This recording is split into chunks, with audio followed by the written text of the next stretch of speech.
Hello friends, welcome to Tutorialspoint. In this video series, we will be starting with basics of SAP Warehouse Management, that is WM. So the agenda of session is what is SAP, what is Warehouse Management, then logon procedure, followed by menu bar, then standard toolbar, then SAP Easy Access menu and SAP Implementation Guide. Let's start with what is SAP. SAP stands for System Application and Products in Data Processing.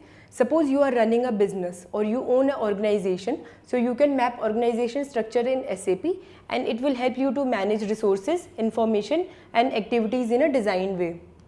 Then what is warehouse management? Suppose you have procured a material, so you can store that material at two levels, one at inventory level, secondly you can store that at properly managed place that we call as warehouse. Warehouse management is the process of coordinating incoming goods, their storage, tracking of goods and finally distribution of goods to their proper destination. Warehouse level come one level below the storage location. Then we have login procedure. This I will be showing you in hands-on. To login, you must have a valid user ID and password. Then we have menu bar, that is the top line of dialog window in SAP. Then we have standard toolbar icon. It contains back key, exit key and log off key. Then you have command field to execute direct transactional codes. You have two transactions. One is /o to open a new page. Second is /n to open a new page and to close a current page. Then we have SAP Easy Access menu. It helps in navigation to standard transaction codes.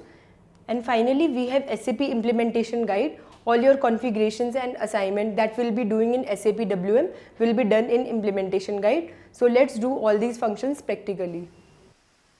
To log on to SAP, you must have a valid username and password. This is the home page of SAP. This is the menu bar from where you can perform various functions, mainly executing a transaction. Below this menu bar, you have this standard toolbar.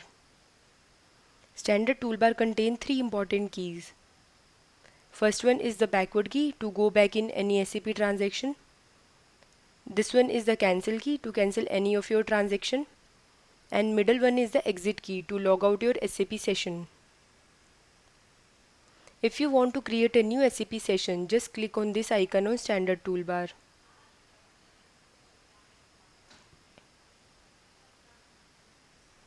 You can also customize your SAP screen layout. Just click on this icon on standard toolbar. Now select options and do the settings accordingly. Standard toolbar also contains this command field. All direct transactional codes can be run via command field. Beside this command field, you have SAP Easy Access menu. To navigate to any standard transactional codes, you can make use of SAP Easy Access menu. Besides this SAP Easy Access menu, you have SAP Implementation Guide. To navigate to Implementation Guide page, enter SPRO in command field. SPRO stands for SAP Project Reference Object. Now select SAP Reference IMG. This will navigate you to the Display IMG page. All structure definitions, assignments and configurations can be accessed through this Display IMG screen. So, in this session, we have seen the home page and we learned basic functionalities of icons on SAP screen. In next session, we will see how to create warehouse and how to define control parameters and number range for warehouse management.